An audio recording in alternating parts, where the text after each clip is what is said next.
చర్చలోకి తిరిగి స్వాగతం.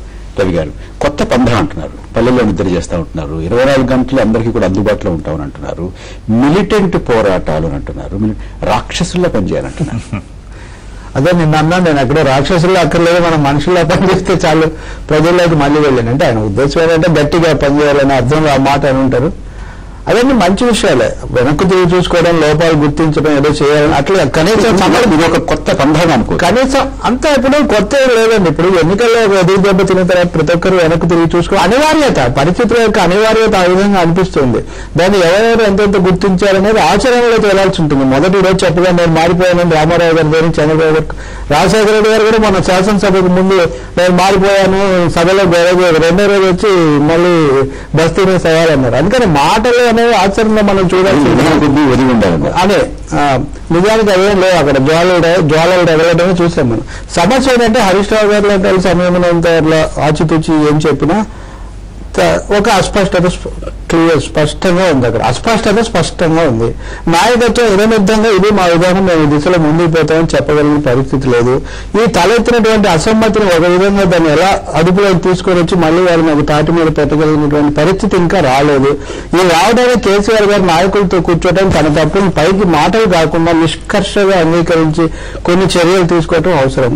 తెలంగాణ సమస్య, దాని మీద పనిచేసే రాజకీయ పార్టీకి ఒక ఆవరణం మటుకు, రాజకీయ ఆవరణం ఒక స్పేస్ మటుకు ఉంటుంది రాష్ట్రంలో అనేక కారణాల వల్ల.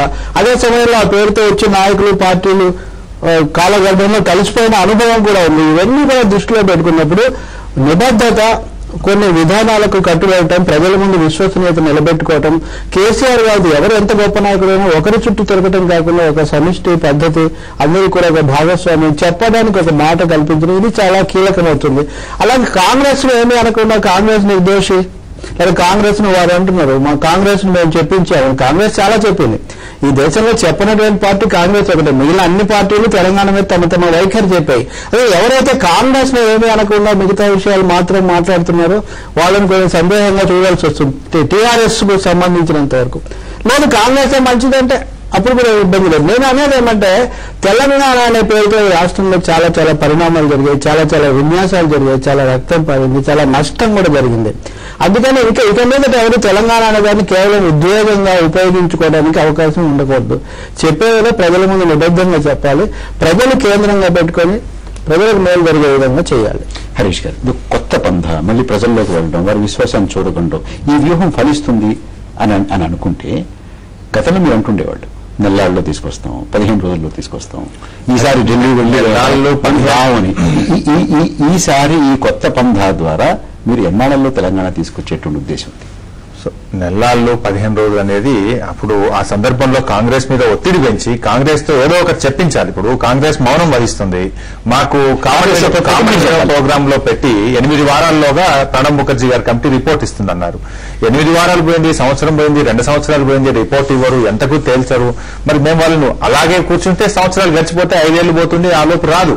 వాళ్ళ మీద ఒత్తిడి పెంచే ప్రక్రియలో వ్యూహాత్మకంగానే కొంచెం మేము వారిని ఆ విధంగా మాట్లాడుతూ ప్రెజర్ పెట్టి, లేదంటే మేము బయటకు వెళ్ళిపోతామని ఆ ఒత్తిడి పెంచే కార్యక్రమంలో మేము మాట్లాడాం. అయితే ఒక్కటి మీరు గమనించాల్సింది, ఏది చెప్పినా ఏ ప్రయత్నం చేసినా సరే కొంత హేస్టీగా అనిపించవచ్చు, కొన్ని సందర్భాల్లో తప్పుగా కూడా జరగవచ్చు, కొన్ని సందర్భాల్లో ఒప్పు కూడా జరగవచ్చు. ఈరోజు తెలంగాణ ఉద్యమం వాస్తవానికి ప్రారంభించినప్పుడు ఒక్కరే ప్రారంభించి ఈ స్థాయికి అయితే వచ్చిందంటే డెఫినెట్ గా దాంట్లో విజయాలు కూడా ఉన్నాయి. డెఫినెట్ గా ఈరోజు తెలంగాణ ప్రజలకు కొంత మంచి జరిగిందంటే దాంట్లో కొన్ని విజయాలు ఉన్నాయి. అట్ ద సేమ్ టైం వైఫల్యాలు కూడా ఉన్నాయి. వైఫల్యాలు సరి చేసుకుంటాం. మిత్రులు రవి గారు చెప్పినట్టు కానీ మిత్రులు శ్రీనివాస్ రెడ్డి గారు చెప్పిన దాంట్లో వాస్తవాలు లేవని అనట్లేదు. డెఫినెట్ గా మేము అంగీకరిస్తున్నాం, వాస్తవాలు ఉన్నాయి. ప్రజలు కేంద్ర బిందువుగా పెట్టుకొని వారిచ్చే మంచి సూచనలు కూడా అన్ని తీసుకొని ముందుకు పోదామనుకుంటున్నాం. మిలిటెన్సీ గురించి మీరు మరొకసారి వివరంగా చెప్పాలి. చాలా మిలిటెన్సీ అనేటటువంటి మాట వినగానే ఇతర ప్రాంతాల ప్రజలకి, హైదరాబాద్ లో తెలంగాణ ఇట్స్ వెరీ క్లియర్, కొన్ని సందేహాలు వస్తాయి, కొంత భయం ఉంటుంది, కొన్ని అనుమానాలు ఉంటాయి. అసలు ఏమిటి మీరు ఏమనుకుంటున్నారు మిలిటెన్సీ అంటే? కమిట్మెంట్ కు ప్రతిరూపంగానే చూస్తున్నాం తప్ప వైలెన్స్ కు మేము చాలా దూరం.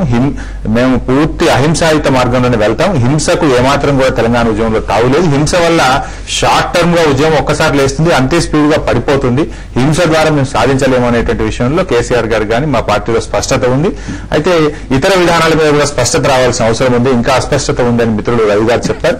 వాస్తవం ఇప్పుడిప్పుడే మేము ఒక క్లారిటీ తెచ్చుకొని అందరితో కూడా చర్చించి ఒక కాంక్రీట్ షేప్ లో ముందుకు పోదామని అనుకుంటున్నాం. స్పష్టతతోనే ముందుకు పోతాం. రాబోయే రోజుల్లో మీరు తప్పకుండా చూస్తారు. మేము జరిగిన వైఫల్యాలను, తప్పులను సరిదిద్దుకొని ఒక క్లారిటీతో, ఒక స్పష్టతతో తెలంగాణ ప్రజల సమస్యలతో పాటు రాష్ట్ర ఏర్పాటుతో పాటు డే టు డే నిత్యకృత్యము ప్రజలు ఎదుర్కొనేటువంటి ప్రజా సమస్యల మీద కూడా, ఎందుకంటే రాజకీయ పార్టీగా ఉన్నాం ఈరోజు, ఉద్యమం అన్నప్పటికీ కూడా ఒక రాజకీయ పార్టీగా ఎన్నికల్లో పోటీ చేస్తున్నాం. కానీ మేమేం చేసాం, గత కొద్ది రోజుల్లో రాజకీయ పార్టీగా ఇతర రాజకీయ పార్టీలు ప్రతిరోజు ప్రజలు ఎదుర్కొనే సమస్యల మీద పోరాటం చేస్తాయి. మేము ఎంతసేపు తెలంగాణ సమస్యలు పెట్టుకున్నాం కానీ ఏం చెప్తూ వచ్చారంటే అసలు ఏ సమస్య అంటే మంచినీళ్ళ సమస్య ఉందా, లేకపోతే రోడ్డు మీద చెప్తున్నా కూడా తెలంగాణ వస్తే ఒకటి నమ్మాం. మేము ఏం నమ్మామంటే రాష్ట్రం తొందరగా ఏర్పడుతుందేమో, మేము ఒక ప్లాన్ తో సిస్టమేటిక్ ఇవన్నీ సాల్వ్ చేసుకోగలుగుతాం. మన రాష్ట్రం అంటూ మనకు ఏర్పడిన తర్వాత మన సమస్యలు మనకు తెలుసు, ఆ సమస్యలు ఏ విధంగా అడ్రస్ చేసుకోవాలో చేసుకునేటువంటి మార్గం ఉంది, చేసుకునే అవగాహన ఉంది అని అనుకున్నాం. అయితే ఇది ఏర్పడడం ఆలస్యం కావడం, ఇటు డే టు డే సమస్యల్లో పార్టిసిపేట్ చేయడం వల్ల కొంత ప్రజలకు మాకు గ్యాప్ ఏర్పడదు అనేటువంటి మేము గమనించుకున్నాం, గుర్తించుకున్నాం. అందువల్ల మనం అల్టిమేట్ గా ఉద్యమ సంస్థ అయినా ఒక రాజకీయ పార్టీగా డెమోక్రటిక్ గా పోతున్నప్పుడు ప్రజా సమస్యల మీద ఇతర రాజకీయ పార్టీలాగా మనం అవుతుందా రాజ్యాంగబద్ధంగా రాజ్యాంగ ప్రక్రియ ద్వారా, అంటే రాజ్యాంగ ప్రక్రియ ద్వారా రాజకీయ ప్రక్రియ ద్వారా ఇన్నాళ్ళు చేసినటువంటి ప్రయత్నాల వల్ల దానికి ఉన్నటువంటి జబ్బు గబ్బు మరి పట్టిందని అన్నారే, అవి లేకుండా మీరు ముందు పెడతారంట. డెఫినెట్ గా అంటే ఇప్పుడు ఏ రాజకీయ పార్టీకైనా ఎంత మాట్లాడుకున్నా డెఫినెట్ గా ఎంతో కొంత రాజకీయ పార్టీలు అన్నప్పుడు ఉంటుంది. దాన్ని మినిమైజ్ చేసుకోవాలి, ఎంత వీలైతే అది తక్కువ చేసుకొని కొంత ఇతరుల కంటే కూడా మెరుగైన రీతిలో ముందుకు పోవాల్సిన అవసరం. మనం చర్చ ముగించుకోవాలి. హరీష్ రావు గారు, తలపల్లి రవి గారు, శ్రీనివాస్ రెడ్డి గారు మా ప్రాంగణానికి వచ్చి మీ అభిప్రాయాలు చెప్పినందుకు ధన్యవాదాలు. నమస్తే.